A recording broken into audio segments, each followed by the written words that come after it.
Hello everyone, कैसे हैं आप सभी। होप शो अच्छे होंगे। तो एक बार फिर से स्वागत है आपका मैथ्स बाय राजेश चांगड़ा पे। तो हम कर रहे थे जी 3D ज्योमेट्री और उसमें हम कर रहे थे एक्सरसाइज 12.3 एलिमेंट की बुक से और पहले 9 क्वेश्चन हम कर चुके हैं लास्ट लेक्चर में। आज हम बात करेंगे क्वेश्चन नंबर 10 टू टोटल है जी मेरे पास 15 क्वेश्चन है। ठीक है जी। तो आसान है, थोड़े से आप बोल सकते थोड़ा सा लेवल अप है, बस थोड़ा सा कॉन्सेप्ट आपको पता होना चाहिए चीज़ों का, बस आपके क्वेश्चंस हो जाएंगे। तो स्टार्ट करते हैं। क्वेश्चन नंबर 10 से मैं स्टार्ट करता हूँ एक्सरसाइज 12.3 के। क्वेश्चन नंबर 10 ने क्या बोला अभी देखिए, फाइंड द रेशियो। मुझे क्या निकालना है जी, रेशियो निकालना है। Find the ratio in which the plane मुझे गिवन है जी x minus 2y plus 3z equal to 7। x minus 2y plus 3z is equal to 7, sorry 17 और 7, it is 17। x minus 2y plus 3z is equal to 17। ये एक plane दिया हुआ है, एक प्लेन दिया मतलब एक प्लेन की इक्वेशन है जी। ये मेरी किसकी इक्वेशन है जी, प्लेन की इक्वेशन है ये। ठीक है। तो find the ratio in which the plane this divide the line joining the points. The first point is your minus 2 4 7 and the second point is 3 minus 5 and 8 3 minus 5 8. So this is your point A, this is your point B. तो इसने क्या बोला, एक बार फिर से मैं बोलता हूँ। इसने बोला find the ratio in which the plane ये जो प्लेन है वो रेशियो निकालना है जिसमें ये प्लेन जो है डिवाइड द लाइन सेगमेंट, इस लाइन सेगमेंट को जो डिवाइड करता है, divide the line segment joining the point A and B. इसका मतलब क्या है जी, ये प्लेन मेरा कहीं यहाँ बीच में ऐसे कुछ है और इस प्लेन की इक्वेशन है ये लाइन ऐसे पास हो रही है, मतलब कहीं से ये लाइन पास कर रही है। ये चीज़ मैंने पहले बताई थी। मान लो ये मेरा प्लेन है तो ये लाइन मान लो यहाँ से पास कर रही है। सो दिस पॉइंट इज, ये पॉइंट क्या है जी, ये पॉइंट वो है जो इस प्लेन पे भी लाई करता है और इस लाइन पे भी लाई करता है। और मुझे क्या करना है, यही निकालना है कि ये जो पॉइंट है ये इस लाइन को किस रेशियो में डिवाइड करता है। चीज़ें क्लियर हुई। सिंपल सा मैंने बोला ये मेरा प्लेन है, ये मेरी लाइन जा रही है जो मैंने वाई मार्कर से लगाया। तो अगर मैं इसे ऐसे देखता हूँ तो एक पॉइंट ये मिलता है, ये point of intersection of a plane and a line है। ठीक है जी। तो मुझे ये बताना है कि ये जो पॉइंट है ना जी, ये इस लाइन को किस रेशियो में डिवाइड करता है। यानी सिंपली बोलूँ ये प्लेन जो है इस लाइन को किस रेशियो में डिवाइड करता है, वही चीज़ मेरे से पूछी गई है। ठीक है। तो ये हो गया एक्सप्लेनेशन इस क्वेश्चन का। अगर ऐसे क्वेश्चन की मैं बात बताऊं तो अपने 10th स्टैंडर्ड में याद होगा, आपने किया होगा कि वहाँ पे मुझे देता था कि एक लाइन सेगमेंट है मेरे पास ए बी, उसको एक और लाइन जो है उसकी इक्वेशन देता था मुझे इस फॉर्म में A X plus B Y plus C equal to 0। ये जो लाइन है किस रेशियो में डिवाइड करती है वो रेशियो मुझे बताना होता था। ठीक है। सेम कॉन्सेप्ट यहाँ पे है, बस 3D स्पेस में लाइन की बजाय एक प्लेन आ गया। तो कॉन्सेप्ट वही है। क्या कॉन्सेप्ट है, सिंपल सा कॉन्सेप्ट मैंने जो आपको बताया कि भाई इस लाइन पे ये जो पॉइंट जहाँ पे प्लेन इसको कट करता है, ये पॉइंट कहाँ का है जी, इस लाइन पे भी है और ये इस प्लेन के ऊपर तो है ही है, तभी तो कट कर रहा है ना। ये प्लेन है, ये कट कर रहा है, तो ये वाला जो पॉइंट है ये दोनों के ऊपर है, इस प्लेन के ऊपर भी है और इस लाइन के ऊपर है। बस इसी कॉन्सेप्ट का मुझे यूज़ करना है एंड मुझे क्वेश्चन को सॉल्व कर देना है। कैसे, देखिए सबसे पहले मैं एज्यूम करता हूँ कि लेट द रेशियो बी। मैंने रेशियो एज्यूम कर लिया भाई कि ये के रेशियो 1 है। ये जो मेरा पॉइंट है ना जी, ये जो मेरा प्लेन है ये इसको के रेशियो 1 में डिवाइड करता है। प्लेन के इस तरफ जो पार्ट रहेगा that is your K and इस तरफ जो रहेगा वो 1 है। ठीक है। Let be this point is P. ये पॉइंट मैंने पी बोल दिया, which lie on the line and as well as on the plane. Clear. ठीक है जी। सो मैंने ये रेशियो के रेशियो 1 क्या कर लिया जी, एज्यूम कर लिया, लेट कर लिया। अब क्या मैं इस पॉइंट पी के कोऑर्डिनेट निकाल के बता सकता हूँ जी, बिल्कुल निकाल सकते हैं। मेरे पास रेशियो है, मेरे पास लाइन सेगमेंट के दोनों एंड पॉइंट्स है, तो इसका मतलब मैं आराम से पी के एक्स वाई जेड कोऑर्डिनेट निकाल सकता हूँ। तो first thing find the coordinate of P. पहला काम यही करते हैं मतलब, तो find the coordinate of P, sorry simply लिखूँ मैं कोऑर्डिनेट ऑफ पी। क्या होंगे जी, ये हम सेक्शन फॉर्मूले में सीख चुके हैं। एक्स कोऑर्डिनेट क्या होगा जी, इसका एक्स कोऑर्डिनेट क्या करोगे, इसको मल्टीप्लाई इससे कर दो और इसकी मल्टीप्लाई इससे कर दो। ठीक है। तो k into 3 this you get 3k, 1 into -2 you get -2 whole divide by k plus 1, तो that is your k plus 1। So ये मुझे मिल गया जी एक्स कोऑर्डिनेट किसका, पॉइंट P का। ठीक है। वाई कोऑर्डिनेट निकालिए आप। वाई कोऑर्डिनेट सिंपली k की मल्टीप्लाई वाई कोऑर्डिनेट से, तो k into -5 you get minus का 5k। सेक्शन फॉर्मूले के चीज़ें पता है, आई थिंक कर सकते हो इजीली। नहीं पता, कुछ चीज़ें क्लियर नहीं हो रही तो पहले लास्ट लेक्चर देख लेना। ठीक है, उससे क्लियर हो जाएगी। सो k into -5 it is -5k 1 into 4 that is +4 divide by k + 1. Formula में याद होना चाहिए बस. And the last is your z coordinate is 8 into k that become 8k. 1 into 7 that is +7 divided by k + 1. x y z all the three coordinates are there. ठीक है जी. सो ये किसके कोऑर्डिनेट है जी? ये मेरे पॉइंट P के coordinate है. यानी इस पॉइंट P को मैं लिख सकता हूँ, ये मेरा कुछ ऐसे होगा जी 3k - 2 divide by k + 1 sorry. The next is minus का 5k + 4 divide by k + 1. And the last your z coordinate is 8k + 7 divide by k + 1. ये मैंने निकाल के दिया कि भाई P के कोऑर्डिनेट ये है. तो मैंने दो चीज़ें बोली आपको कि प्लेन जब इस लाइन को इंटरसेक्ट करता है, मतलब ये जो पॉइंट P है ये इस लाइन के ऊपर भी है और इस प्लेन के ऊपर भी है. तो एक चीज़ मैंने यूज़ कर ली कि इस लाइन के ऊपर है, उससे मैंने क्या निकाला, सेक्शन फॉर्मूले से पॉइंट P के कोऑर्डिनेट निकाल लिए. दूसरी चीज़ बाकी है अभी, कौन सी, कि भाई ये पॉइंट इस प्लेन के ऊपर भी है, तभी तो इंटरसेक्ट कर रहे हैं दोनों. इट मीन्स बस इसी चीज़ का यूज़ कर दूँ. As point P lie on plane, कौन सा प्लेन है जी, ये वाला जो मुझे गिवन है कि x - 2y + 3z = 17 पे भी लाई करता है. As P lie on the plane this, therefore मैं क्या बोल सकता हूँ कि ये जो पॉइंट्स हैं ये x y z की वैल्यूज़ हैं कि नहीं है. x y z का मतलब क्या है, यही वाले पॉइंट. तो ये इसको सेटिस्फाई करेंगे कि नहीं करेंगे. कोई भी लाइन की इक्वेशन जैसे हमें यहाँ होती थी, हम ये वाले पॉइंट निकालते थे. ये पॉइंट कुछ भी आए, मान लो a भी आए मेरे, तो ये पॉइंट इस लाइन पे भी है. ये कैसे बताऊंगा मैं कि भाई x और y की ये वैल्यूज यहाँ सब्स्टिट्यूट कर दूँ. अगर ये इसको सेटिस्फाई करेंगे, अगर ये इसको सेटिस्फाई करते हैं इक्वेशन को, तो ये लाई करते हैं, अदरवाइज नहीं करते. तो मैंने तो बोला नहीं ये लाई करते हैं, तो इसका मतलब यहाँ से ये इसको 100% सेटिस्फाई करेंगे. तो अगर ऐसा है तो मेरी x की वैल्यू क्या है जी, दिस इज पुट करो बस. x की जगह रखूँ मैं 3k - 2 divide by k + 1 -2 into y की वैल्यू मैंने क्या निकाली, दैट इज योर माइनस का 5k प्लस का 4 divide by k + 1. And the last one is your 3 into z is again 8k + 7 divide by k + 1 and this must be equal to 17. क्या ये चीज़ें clear हुई? ये जो पॉइंट है P plane पे लाई करने का मतलब क्या है, जो भी प्लेन की इक्वेशन होगी वो उसको सेटिस्फाई करेगा. तो मेरी इक्वेशन ये गिवन थी मुझे, मैंने जस्ट वैल्यू सब्स्टिट्यूट कर दी, that's it. Clear? So clear है तो बस अब क्या करें, सॉल्व कर लीजिए. k की वैल्यू मिल जाएगी, वही तो मुझे निकालना था. ठीक है जी, सॉल्व करो. अब k + 1 तो आ जाएगा एलसीएम थ्रू आउट. तो k + 1 को ले लिया मैंने एलसीएम. ऊपर क्या आ जाएगा, यहाँ आ जाएगा जी 3k - 2. इस 2 के अंदर मल्टीप्लाई करोगे तो -2 माइनस दिस बिकम +10k और -2 इंटू 4 करोगे -8 +3 अंदर जाएगा तो that is 24k + 21 whole divide by your LCM is k + 1. सबका एक ही था तो दिक्कत नहीं है. 17 k + 1 को तो ले जाओ, 17 से मल्टीप्लाई होगा तो क्या बन जाएगा 17k + 17. अब k वाले टर्म को एक तरफ कर लेते हैं, विदाउट k वाले टर्म्स को एक तरफ. तो ये 3k 10k 24k 24 + 10 34 34 + 3 37k. इसको उधर लेके जाना है तो ऐड करके ले जाऊँ और 17k इधर आ जाएगा तो माइनस का 17k होल इक्वल टू 17 मेरे पास ऑलरेडी है. ये माइनस का 2 क्या जी, माइनस का 2 माइनस का 8 माइनस का 10 और प्लस का 21 कितना बचेगा, प्लस का 11 उधर जाएगा तो माइनस का 11. सॉल्व करते हैं जी. यहाँ से मिलेगा मुझे 20k is equal to 17 - 11 you get 6. ठीक है जी. तो क्या बचा, k इज इक्वल टू 6/20 2 3 जा 2 10 जा means 3/10. So your answer is the ratio is 3:10. That's your final answer for this one. ये जो निकालना था. ये क्लियर हुई? तो सबसे पहला काम क्या करना है जी, जब भी रेशियो निकालना हो k/1 मैंने एज्यूम कर लिया, वहाँ से मैंने जो भी पॉइंट इंटरसेक्ट कर रहा है उसकी कोऑर्डिनेट निकाल ली. अब वो प्लेन से पास कर रहा है, लाइन से पास कर रहा है, किसी से भी पास कर रहा हो, सर्कल से पास कर रहा हो, सीधा सा मतलब ये होता है जी, ये जो पॉइंट है, जो पॉइंट ऑफ इंटरसेक्शन होता है दो चीज़ों का, जैसे लाइन और प्लेन का था, तो ये पॉइंट इस प्लेन पे भी है और इस लाइन पे भी है. तो सेक्शन फॉर्मूले से मैं इस पॉइंट के P के कोऑर्डिनेट निकालता हूँ. मैं बताता हूँ कि पॉइंट P इस लाइन पे है, और जब मैंने ये बोला कि ये प्लेन इसको इंटरसेक्ट करता है, मतलब ये वाला पॉइंट प्लेन पे भी है, तो बस इस पॉइंट, ये जो पॉइंट मैंने निकाला, इसको यहाँ x y z की वैल्यू सब्स्टिट्यूट कर दो, you get your answer. That's it. Clear? So that's your question number 10 of exercise 12.3 3:10 is there. Okay.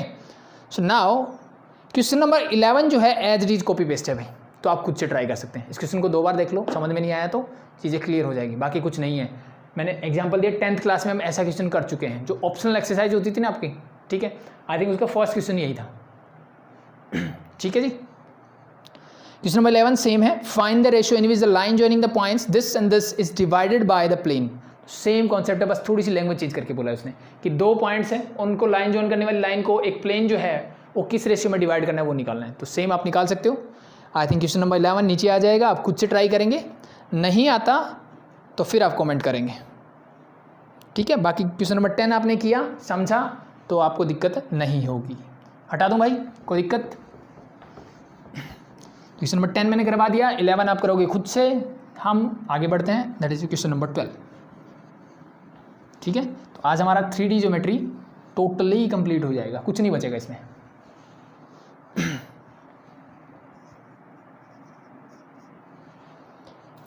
Question number 12 is the mid point of, देखो बहुत आसान सा क्वेश्चन दे दिया अब इसने तो। The mid points of sides of a triangle are, एक triangle given है जी मुझे, एक ट्रायंगल है मेरे पास, लेट मैंने बोला कि मेरा ट्रायंगल है जी ABC। अब इसने बोला क्या है, वापस से पढ़ते हैं। The mid points of the sides of a triangles are, mid point दिया हुआ है, एक ट्रायंगल है उसकी साइड्स के मिड पॉइंट मुझे गिवन है, क्या क्या है जी। The first mid point is 1 5 -1, ये दिया हुआ जी 1 5 -1, ठीक है जी।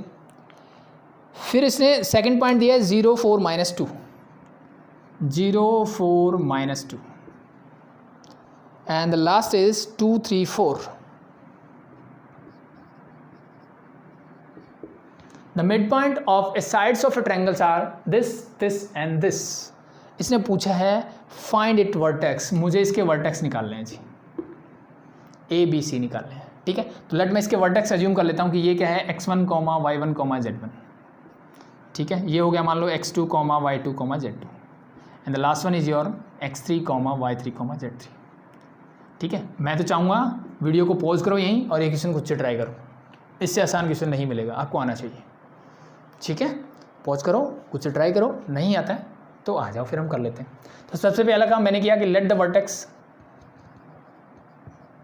ऑफ ट्रायंगल, नाम नहीं दिया हुआ तो मैं ABC बोल देता हूँ, ABC R। मैंने वर्टेक्स A को एज यूजुअल जैसे मैंने क्या बोला x1, y1, z1 बोल दिया।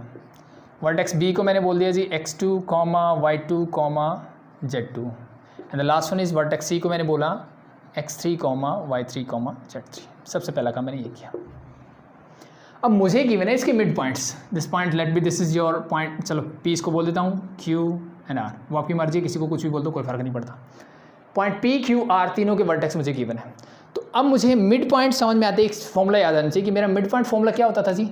सी वो तो बहुत सिंपल सा होता था, मिड पॉइंट फॉर्मूला बोलते हैं कि x इज इक्वल टू होगा x1 plus x2 divide by 2, y निकालोगे तो that's y1 plus y2 divide by 2, याद आ गया, and z is z1 plus z2 divide by 2, ठीक है। उसमें से z3 तो नहीं आया सर, तो बेटा जब ये दोनों लोगे तो 2 और 3 अपने आप नहीं बन जाएगा, ठीक है। तो मैं कोऑर्डिनेट से मतलब है मुझे, ना कि, ठीक है, z1 z2 से कोई मतलब नहीं होता, ये जस्ट समझाने के लिए होती है। सो नाउ द फर्स्ट, अगर मैं बोलता हूँ कि P is a mid, P किसका मिड पॉइंट है, AB का, तो मैं बोलता हूँ P is a mid point of AB, point of AB। अगर P AB का मिड पॉइंट है तो मैं उससे क्या बोल सकता हूँ, उससे मुझे एक चीज़ मिलती है, या फिर सिंपली इस पूरा लिख दो एक साथ कि P Q R are the mid points of AB BC and AC respectively, ठीक है। पूरा लिख देना, इसको छोड़ दो, पूरा लिख दोगे, क्या लिख के दिखाऊं, क्या लिखोगे, P Q R are the mid points of AB BC and AC of triangle ABC, that's it. अब देखो इससे मुझे क्या मिलता है, मुझे तीनों x सबकी वैल्यू निकालनी है, कितने टोटल हैं 9, ठीक है, अननाउन है जिनकी मुझे वैल्यू चाहिए। तो मैं फर्स्ट निकालता हूँ x की, देखो कैसे, मैं बोलूँगी 2 इज इक्वल टू क्या होगा, 2 मीन्स x मैंने लिया इसका, ये किसका मिड पॉइंट है जी, A और B का, तो इसके क्या है x1 प्लस x2 चाहिए, तो x1 plus x2 divide by 2, तो this become your x1 plus x2 divide by 2, ठीक है। अब यहाँ पे खिचड़ी मत बनाना, ठीक है, पहले मैं x वाली वैल्यू सारी निकाल लेता हूँ, फिर मैं y वाली पे जाऊँगा, फिर मैं z वाली पे जाऊँगा। अब कुछ बच्चे क्या करेंगे ना, इसी का लिख देंगे, फिर 3 को लिख देंगे y की फॉर्म में, फिर लिख देंगे z की फॉर्म में, तीनों बन गए, फिर 3 इक्वेशन और बनेंगे, फिर 3 इक्वेशन और बनेंगी, फिर उनमें से ढूंढेंगे कौन कौन सी मिक्स है, उनको मैं सॉल्व करूँ। तो बेटर क्या है, देखो थोड़ी सी अंडरस्टैंडिंग, x1 x2 y और z से कोरिलेशन नहीं है इसका, तो मैं डायरेक्टली x की वैल्यूज निकालता हूँ। कैसे? देखो 2 को उधर ले जाओ तो this become your x1 plus x2 divide by equal to 4, that's your equation number 1। चीज़ें क्लियर? अब सेकंड देखो, जब q इसका मिड पॉइंट होगा तो x कोऑर्डिनेट क्या है जी 0, तो यहाँ से क्या मिलेगा 0 is equal to x coordinate इसका x2 इसका x3, तो this is your x2 plus x3 divide by 2। तो यहाँ से सिंपली मिल जाएगा x2 plus x3 is equal to 0, that's your equation number 2। चीज़ें क्लियर? ठीक है। And the last one is, ये r भी तो मिड पॉइंट है तो इसको 1 ले लो, तो 1 इक्वल टू क्या होगा जी, simply x1 plus x3 divide by 2। इस 2 को तो लेके जाओगे तो x1 plus x3 is equal to 2, that's your equation number 3। अब तीन इक्वेशन 3 अननोन आई थिंक निकाल सकता हूँ मैं, तो पहले निकाल लीजिए x1 x2 और x3। कैसे निकालोगे? देखो इस जीरो वाले ने मेरा काम आसान कर दिया। यहाँ से मैं एक चीज़ कर सकता हूँ कि x2 को मैं लिख सकता हूँ x2 is equal to minus का x3, यस और नो?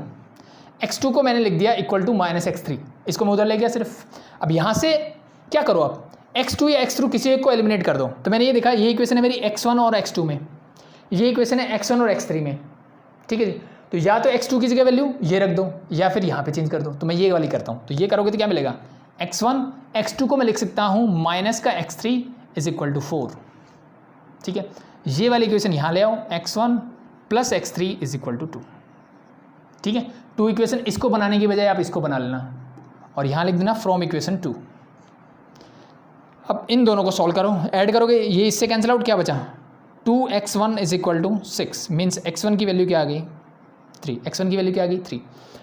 अब x1 3 आ गया, अब इनमें से किसी एक में वैल्यू पुट कर दो, आपको क्या मिल जाएगा x3। कौन से में पुट करें, सेकंड में कर दो। सेकंड में करोगे तो क्या मिलेगा 3 plus x3 is equal to 2, तो x3 की वैल्यू क्या आ जाएगी जी 2, 3 उधर जाएगा तो -3 that is equal to minus का 1। x क्या क्या क्या है मेरे पास, x1 आ गया 3, x3 आ गया 1 माइनस का 1 सॉरी, x2 मैं निकाल सकता हूँ यहाँ से, तो x2 क्या होगा, x2 is equal to minus of x3, x3 is your -1, so that simply become 1। सो तीनों के x कोऑर्डिनेट क्या क्या मिल गए मुझे, x1 is your 3, x2 is your 1, x3 is your -1, that's it. क्या मिल गया, x कोऑर्डिनेट। अब बढ़ते हैं y कोऑर्डिनेट की तरफ। तो y कोऑर्डिनेट कैसे निकालोगे, सेम भाई वही फॉर्मूला लगाना है, कुछ अलग नहीं करना। इसको हटा दूँ, y मैं बता देता हूँ, z आप खुद से कर लेना, ठीक है। बस सिंप्लीफाई करना है, जल्दी जल्दी करेंगे। सो देखो ये 3 मिड पॉइंट है फिर से, तो 3 इज इक्वल टू क्या होगा y1 plus y2 divide by 2, 2 उधर जाएगा तो again y1 plus y2 is equal to 6, equation 1। 4 is a mid point, तो 4 इज इक्वल टू क्या होगा जी x2 sorry y2 plus y3, क्योंकि ये मैं y कोऑर्डिनेट निकाल रहा हूँ 2, तो this again become y2 plus y3 is equal to 8, equation number 2।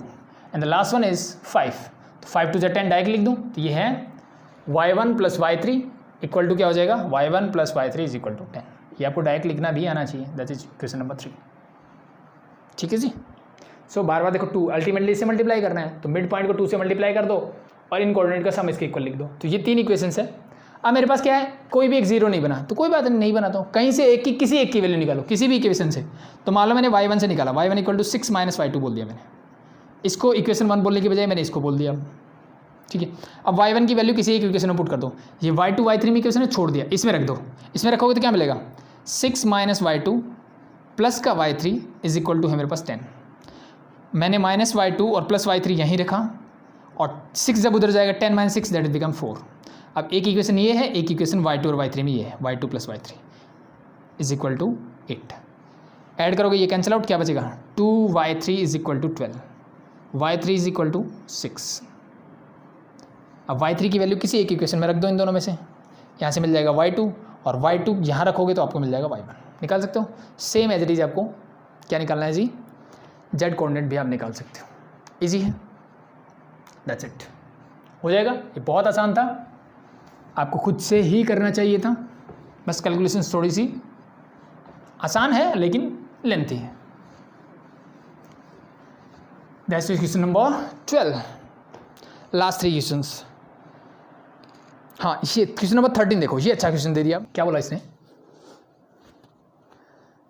ABC are 3 vertices of triangle. मुझे गिवन है एक ट्रायंगल जी और उसके 3 वर्टेक्स गिवन है ABC।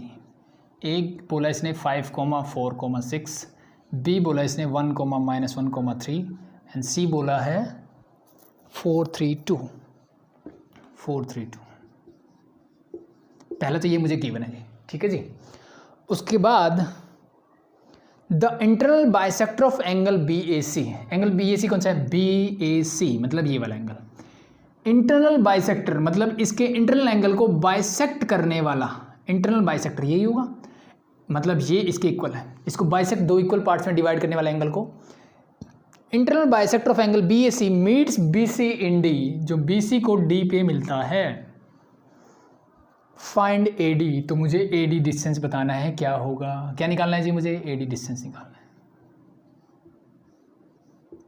ठीक है जी। तो एक अच्छा क्वेश्चन है जो आपको एक नया कॉन्सेप्ट, नई चीज़ सिखा के जाएगा। कैसे, बात करते हैं। देखो ध्यान से, अगर आपको 10th स्टैंडर्ड में ऑप्शनल एक्सरसाइज का फर्स्ट क्वेश्चन याद होगा तो आपको ये चीज़ें भी याद होगी।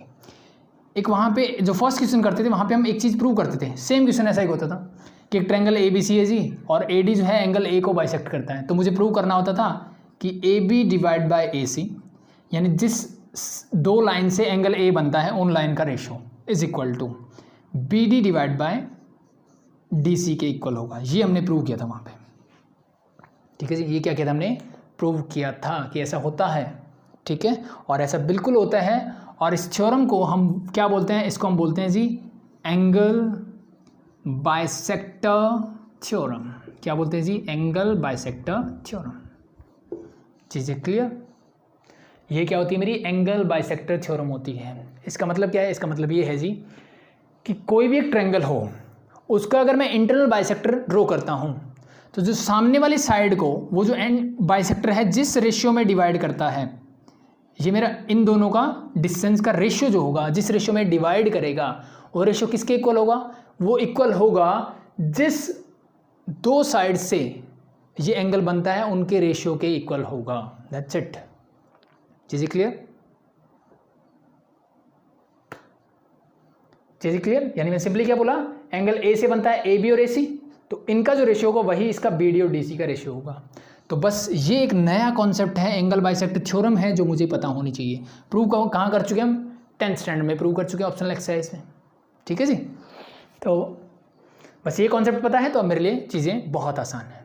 कैसे? देखो, मुझे डिस्टेंस निकालना है AD, इसका मतलब ये वाला डिस्टेंस। तो मैंने अभी डिस्टेंस फॉर्मूला सीखा कि भाई अगर D के कोऑर्डिनेट मुझे मिल जाए, अगर D के कोऑर्डिनेट मुझे मिल जाए तो मेरा काम हो जाएगा, मैं इस क्वेश्चन को आराम से कर सकता हूँ। ये सुनो, जो D के कोऑर्डिनेट चाहिए AD निकालने के लिए, तो बिल्कुल ये चीज़ें समझ में आ गई। अब D के कोऑर्डिनेट मैं कैसे निकालूँ? तो मुझे समझ में आया कि एक लाइन सेगमेंट BC है जी, D इसके बीच में कहीं है। तो इसका मतलब अगर ये रेशियो मुझे मिल जाए, M/N वाला काम हो जाए, तो मेरा बात बन जाएगी, फिर मैं D भी निकाल सकता हूँ। मुझे चाहिए था D से मुझे समझ में आया कि मुझे ये रेशियो चाहिए। अब ये रेशियो से मैं वापस से गया जो मैंने अभी थ्योरम सीखी, BD डिवाइड बाय DC का क्या मतलब है? M/N, इसी की तो बात कर रहा हूँ मैं। और ये किसके इक्वल है जी? ये इक्वल है AB divide by AC। AB मतलब ये वाला डिस्टेंस, डिवाइड बाय AC मतलब ये वाला डिस्टेंस। इसका मतलब सबसे पहले क्या करना चाहिए जी? AB और AC निकाल लो। क्या मैं ये निकाल सकता हूँ? बिल्कुल निकाल सकते हैं जी। मेरे पास AB निकालने के लिए A और B दोनों पॉइंट है और AC निकालने के लिए A और C दोनों पॉइंट है। तो पहला काम मैं ये करता हूँ, AB और AC निकालता हूँ। तो निकालिए। So first step is your AB। Given लिख लेना भाई, जो चीज़ें गिवन है मैं डायरेक्टली सॉल्यूशन करवा रहा हूँ। AB कैसे निकालोगे? वही same formula, distance formula, x2 minus x1 plus y2 minus y1 plus z2 minus z1। That's it. Sorry square भूल गया, सबका स्क्वायर भी। 5 x2 मैंने इसको बोला तो 5 माइनस 1 का होल स्क्वायर, 5 माइनस 1 का whole square plus y2 minus y1 4 minus 1, तो 4 माइनस ऑफ माइनस 1 का whole square. Last one is z2 minus z1, तो 6 माइनस 3 का whole square. That's it. Solve it. 5 minus 1 means 4, 4 square is 16 plus 4 minus this become plus 4 plus 1 is 5, 5 square is 25 plus 6 minus 3 that is 3, 3 square is 9 root 16 plus 9 that is 25, 25 plus 25 that is 50, तो root 50 is there.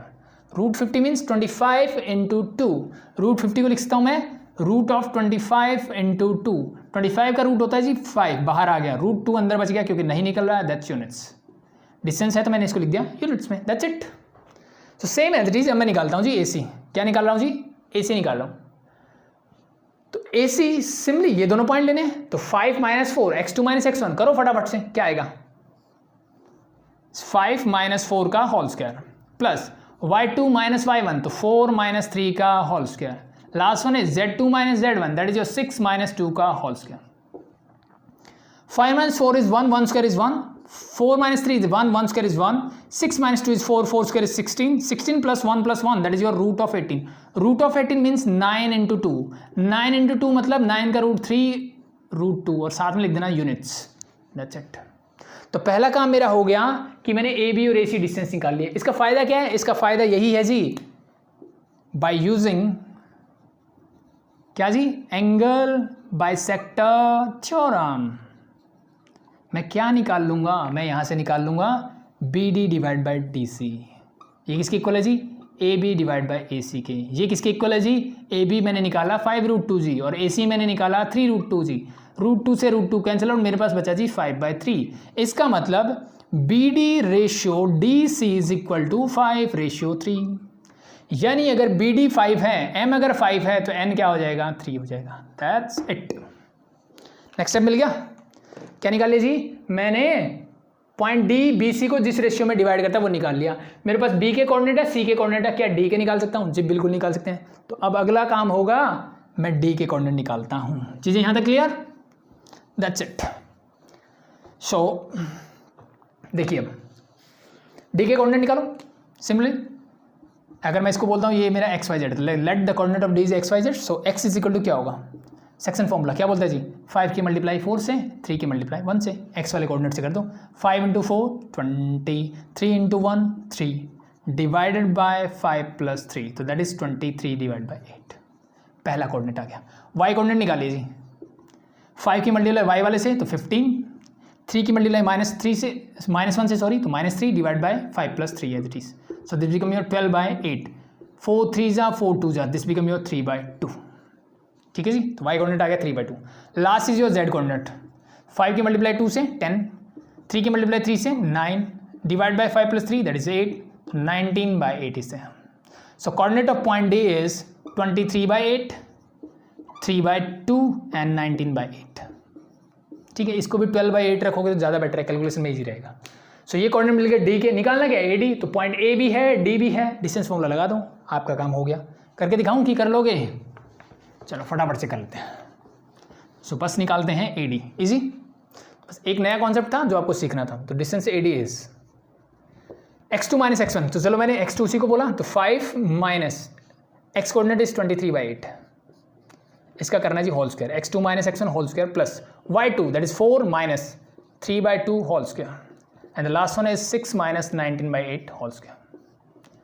Root solve it.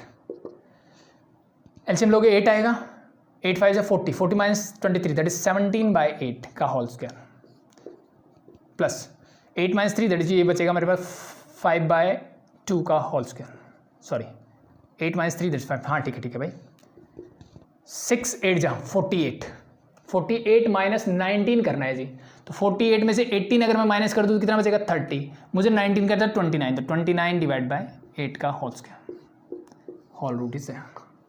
ठीक है, simplify करते further. 17 का square क्या होता है जी? 289, 8 का square 64, 5 का स्क्वायर 25, 2 का स्क्वायर 4 प्लस 29 का स्क्वायर क्या होता है जी? ठीक है, 841 और 861, तो 29 का करोगे तो 861 divide by 64 whole root as it is. चीज़ें क्लियर? यहाँ तक कोई दिक्कत नहीं होनी चाहिए। That's it. एलसीएम लो 64 नीचे, तो ये हो जाएगा 289 प्लस 16 को करो 25 से, 25 6 150, 15 25 प्लस 15 यू गेट 40, तो 400 प्लस 861। इसलिए बोला था नीचे अगर 8 भी रख लेते ना तो कोई दिक्कत नहीं थी, जैसे 12/8 था ना तो डायरेक्टली करते, अल्टीमेटली आपको ये मिलने वाला था। ठीक है जी। सो आगे बढ़े, ऐड कर दीजिए इनको। 9 + 1 दैट इज 0, 10 कैरी 1 कर जाएगा, 9 + 6 15 carry 1, 9 + 2 11 + 4 15 divide by 64। Hope show calculation हमने अभी तक सही की है। 9 + 10 कैरी 9, 15 कैरी 1, 9 + 4 13 + 2 15, ठीक है चलो। तो 1550 नीचे 64, देखो 64 का रूट तो मुझे आता है जी, वो तो होगा 8, चीज़ें क्लियर है। 1550 का क्या होगा वो देखिए आप, क्या ये कंप्लीट डिवाइड हो सकता है? तो प्राइम फैक्टराइजेशन करके देख लो, बन जाए कुछ बात तो अच्छी बात है, नहीं बने तो कोई बात नहीं। 5 3 जा 5 1 जा 0, 5 से करोगे तो दिस बिकम योर 5 6 जा 5 2 जा 2 से करोगे 31, तो ये तो नहीं बन रहा है, ये सिर्फ ये बन रहा है। तो इसको मैं लिख सकता हूँ दिस जो सिंपली ये पेयर बन गया, 5 बाहर √62 divided by 8, 5/8 √62, that's your answer. So this is your question number 13। चीज़ें clear? That's it.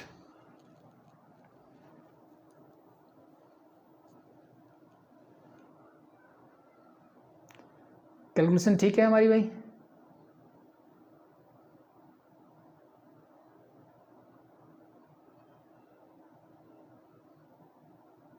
Sorry, this is not 861, this is 841. This is 841. So by this you get here 1530. ठीक है जी, अब ठीक है आई थिंक। 1530 को चेक करो, एक calculation गड़बड़ हो रही थी। 29 का स्क्वायर 841 होता है, 861 नहीं, सॉरी। सो अगर मैं इसको 5 से करता हूँ, 5 3 जा ठीक है, 5 0 5 6 जा, फिर 2 से कर सकते हैं तो 2 1 2 5 2 3, नहीं हो रहा, कोई भी फैक्ट देखो कॉमन फैक्टर नहीं बन रहा, तो इसको एज इट इज छोड़ सकते हैं हम, ऊपर हो जाएगा √1530 यूनिट्स, दैट्स योर आंसर। ठीक है, बट इतने बड़े क्वेश्चन में ऐसी कैलकुलेशन उसको नहीं देनी चाहिए। नॉर्मली हमारे पास क्वेश्चंस जब कॉन्सेप्ट लगते हैं तो कैलकुलेशन आसान हो जाती है, जहाँ आसान क्वेश्चन होते हैं वहाँ कैलकुलेशन बड़ी दे दो, कोई दिक्कत नहीं है। सो आई थिंक कॉन्सेप्ट समझ में आया। ठीक है, कैलकुलेटिव मिस्टेक की हमने एक छोटी सी, कोई बात नहीं, आगे ध्यान रखेंगे, दैट्स इट। अब बात करते हैं लास्ट के 2 क्वेश्चंस, जहाँ पे आप एक और नया चीज़ सीखोगे, and that is your centroid of a triangle. क्या सीखेंगे हम? Centroid of a triangle. एक ट्रायंगल का सेंट्रोइड अगर मुझे निकालना हो तो उसका फॉर्मूला क्या होता है, उसकी बात करेंगे। तो मान लो मेरे पास एक ट्रायंगल है ABC। सेंट्रोइड का मतलब क्या होता है, पहले तो मुझे ये पता होना चाहिए कि सेंट्रोइड होता क्या है जी। ठीक है, सेंट्रोइड क्या होता है जी?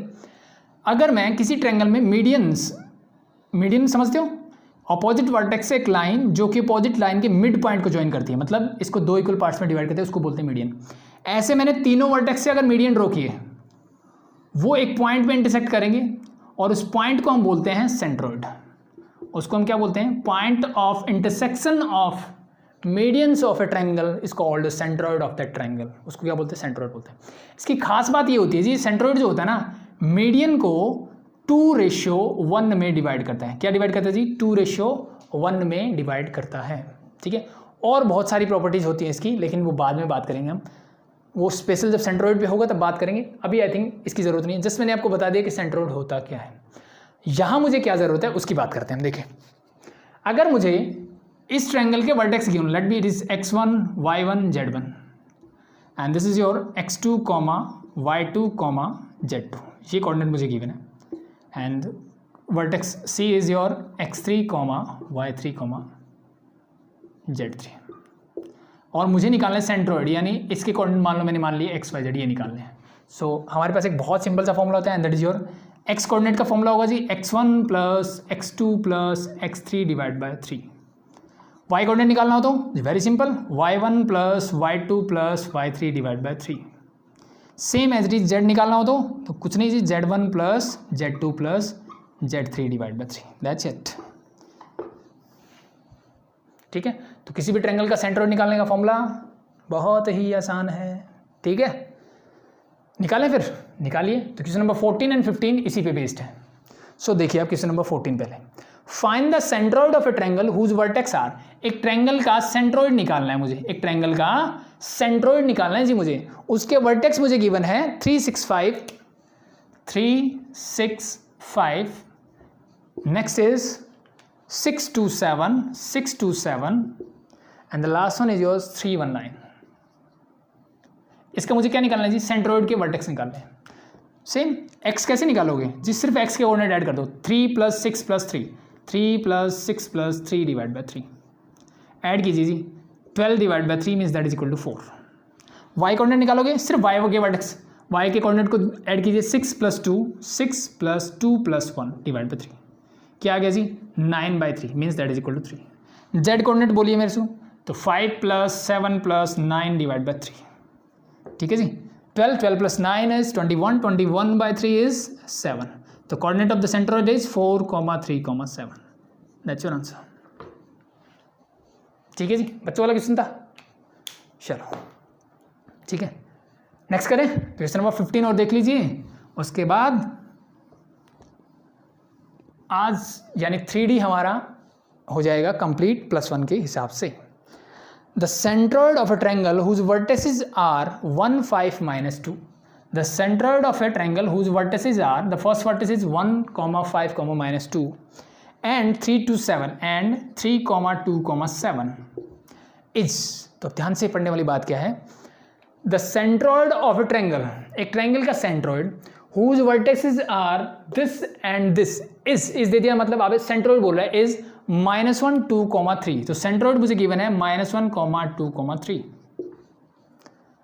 Find the coordinate of third vertex यानी मुझे इस वर्टेक्स यानी वर्टेक्स सी के कोऑर्डिनेट मुझे निकालने हैं let be this A this जो बी एंड दिस जो सी इसके कोऑर्डिनेट मुझे निकालने हैं तो आई थिंक आसान है। अब ये XYZ मेरे पास है ठीक है जी x1 x2 है x3 निकालना है मुझे तो निकाल सकते हैं जी बिल्कुल निकाल सकते हैं। तो सबसे पहला काम ये कर लो कि इसके कोऑर्डिनेट मान लो कि x3 या फिर सिंपली XYZ बोल सकते हो या x3 y3 z3 बोल सकते हो वो आपकी चॉइस के ऊपर है A B C लो कोई दिक्कत नहीं है।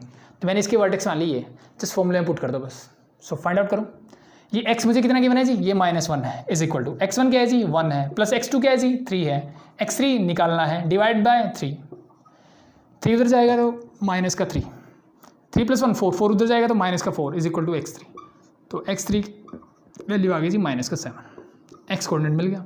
Same as it is y निकालो तो y क्या है जी 2 इज इक्वल टू y1 क्या है जी 5 y2 क्या है जी 2 y3 मुझे निकालना है डिवाइड बाय 3 2 जा 6 5 + 2 7 तो -7 इक्वल टू y3 तो y3 की वैल्यू क्या आ गई जी -1 same as it is z निकालो तो 3 is equal to z1 -2 z2 +7 z3 निकालना है डिवाइड बाय 3 3 जा 9 -2 उधर जाएगा तो +2 ये -7 equal to z3 11 - 7 that is 4 तो z3 की वैल्यू क्या आ गई जी 4 तो third vertex is -7 -1 and 4 that's your answer for this.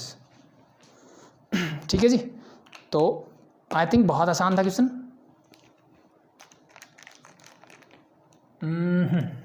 ठीक है जी so that's your 3D geometry NCERT हो गई एलिमेंट हो गई that's enough more than enough. ठीक है जी तो आई थिंक अभी के लिए इतना इनफ है। कोई भी डाउट हो कमेंट सेक्शन में डाल सकते हैं या फिर डिस्क्रिप्शन में डाउट ग्रुप का लिंक है उसको ज्वाइन कर लें एंड दैट्स इट। आज के लिए इतना ही अभी के लिए थैंक यू।